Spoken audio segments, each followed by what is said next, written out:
Os gigantes bíblicos eram criaturas assustadoras, com certeza as mais imponentes das escrituras sagradas.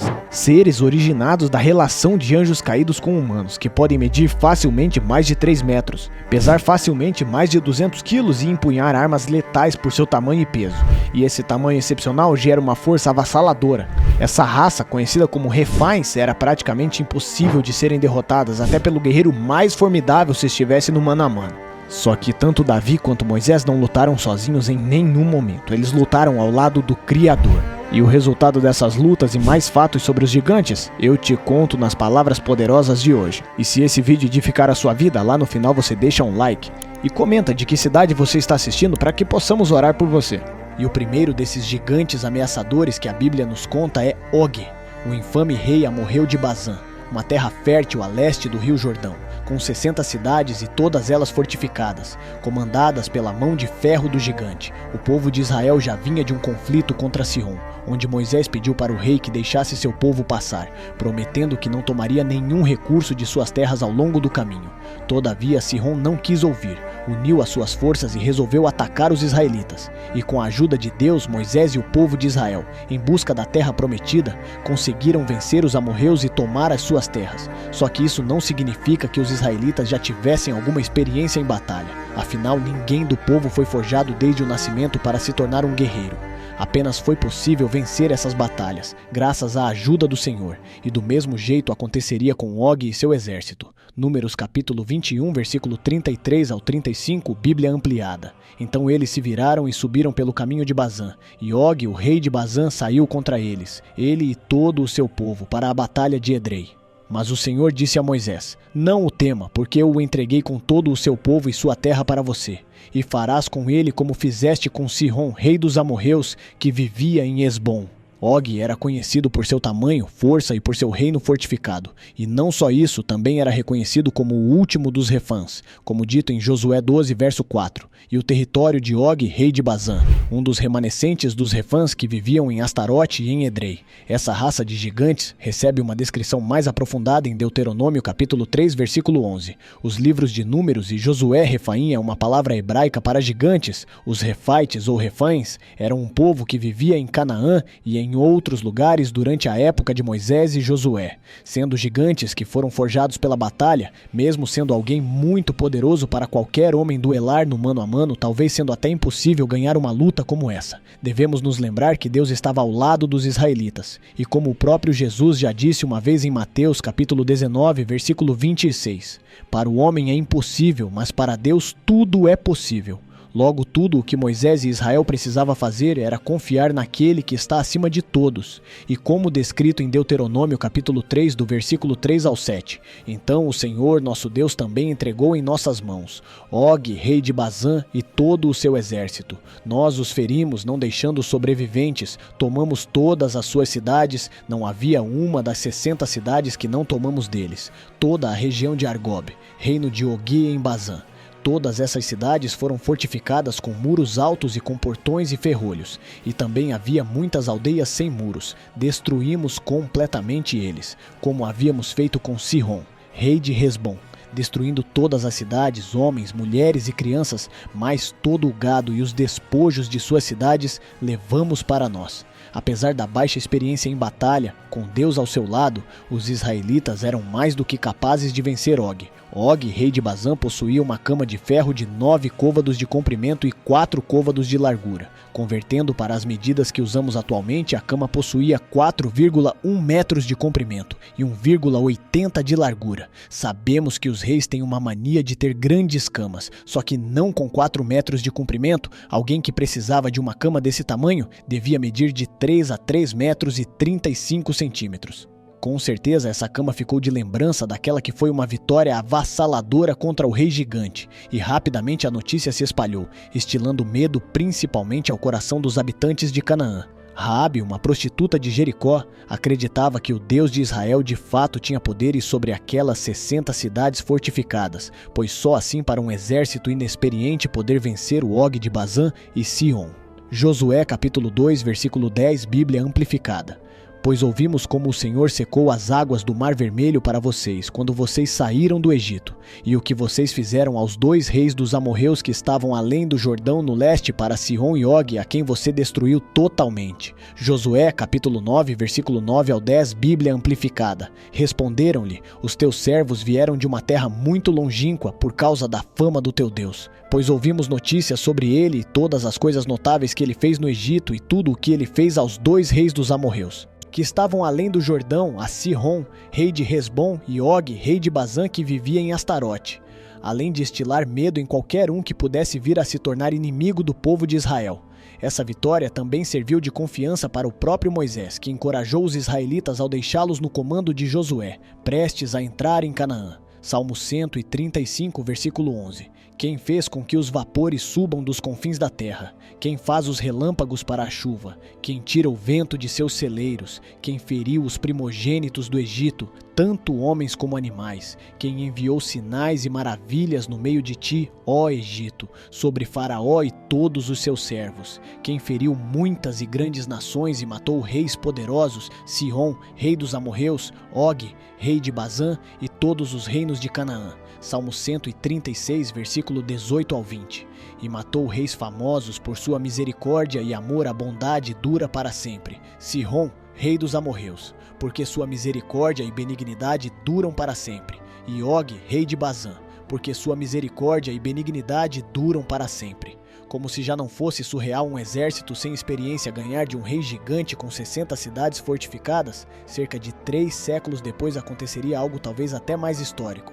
E tudo começa com uma velha inimizade, a dos filisteus e os israelitas, onde depois de já terem sido derrotados uma vez, os filisteus levantaram suas espadas mais uma vez contra o povo de Deus, até conseguindo tomar parte da posse de Israel, enquanto acampavam em uma área que era regida por Judá. 1 Samuel capítulo 17, versículo 1 ao 3. Os filisteus reuniram seus exércitos para a batalha e foram reunidos em Soco, que pertence a Judá, e acamparam entre Soco e Azecá, em Éfes-Damim. Saul e os homens de Israel foram reunidos juntos e eles acamparam no vale de Elá e se reuniram em formação de batalha para enfrentar os filisteus.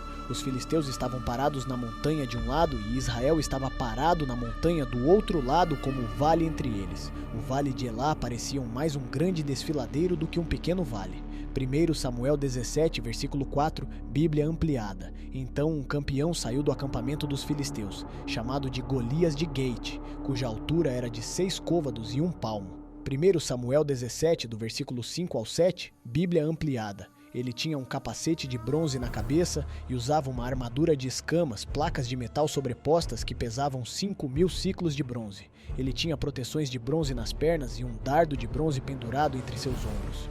A haste de sua lança era como o eixo de um tecelão. A ponta de sua lança pesava 600 ciclos de ferro e um escudeiro caminhava na frente dele. Aquele monstro ainda utilizava uma cota de malha que o protegia dos seus ombros até os joelhos. Estima-se que só a armadura da região torácica pesava 5.000 ciclos, o equivalente a 56,2 quilos.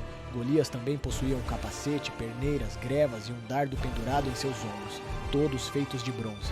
Só a ponta da sua lança era feita de ferro e pesava 600 ciclos, aproximadamente 7 quilos. E o escudo que carregava à sua frente era com toda certeza o maior dos 2 exércitos, capaz de proteger um adulto por inteiro, ajudando na sua proteção contra as flechas inimigas. Isso tudo em um homem que, convertendo o seu tamanho de 6 côvados e 1 palmo, concluímos que ele tinha quase 3 metros. Golias podia ser até menor do que Og, entretanto talvez até mais perigoso. Imagine-se à frente de um guerreiro com 3 metros de altura e fortemente armado, só o seu escudo já teria o seu tamanho.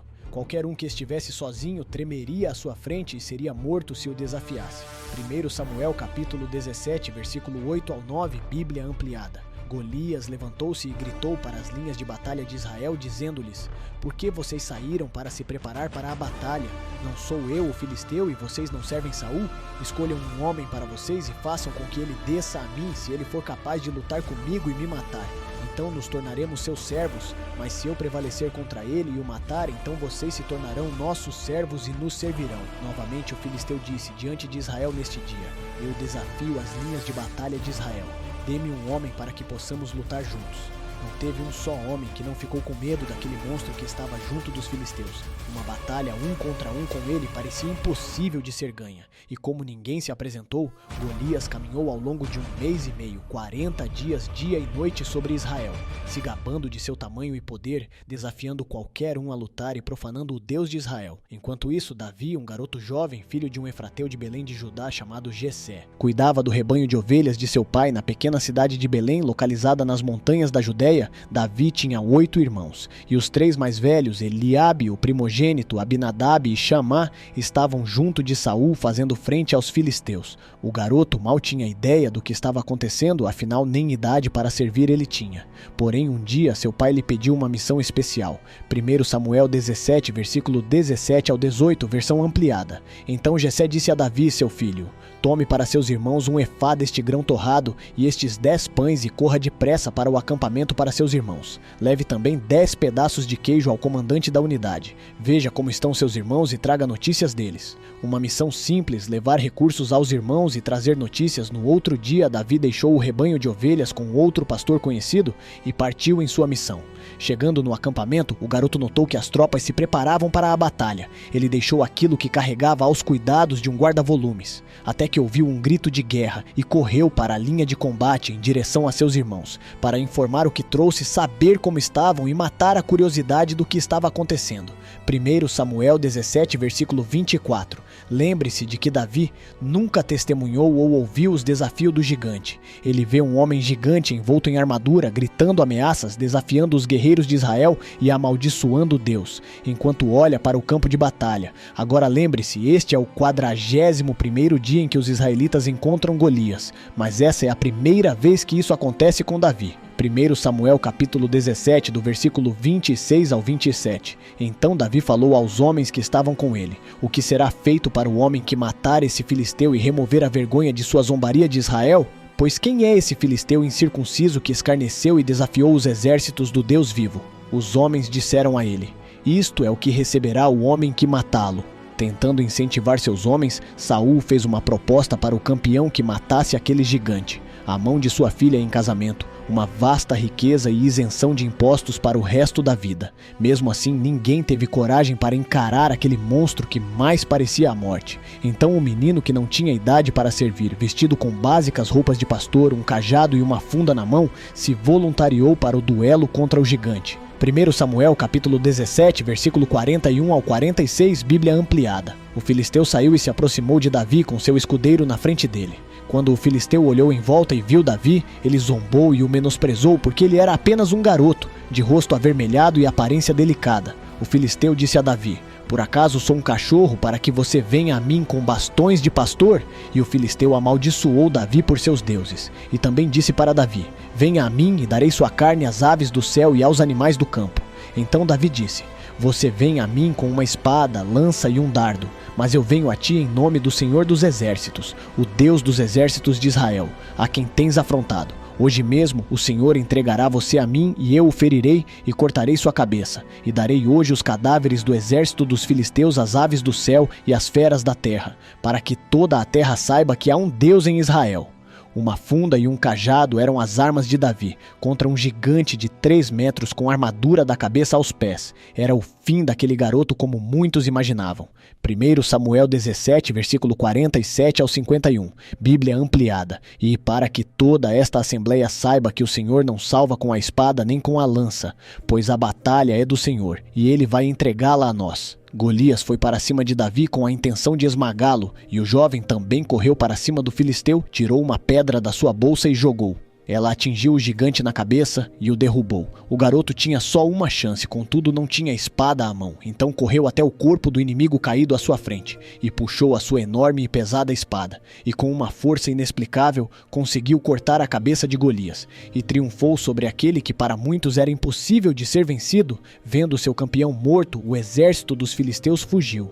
Davi levou a cabeça daquele monstro para Jerusalém, enquanto o seu armamento, como sua espada, guardou em sua tenda como um troféu do dia em que, ao lado de Deus, ele fez o impossível acontecer. Essas histórias certamente servem de lição para qualquer um, tendo 1% de chance, mas 99% de fé, e junto a Deus, você é capaz de fazer tudo. Ninguém pode lutar as suas batalhas por você, e saiba que se lutá-las sozinho, a sua derrota é quase certa.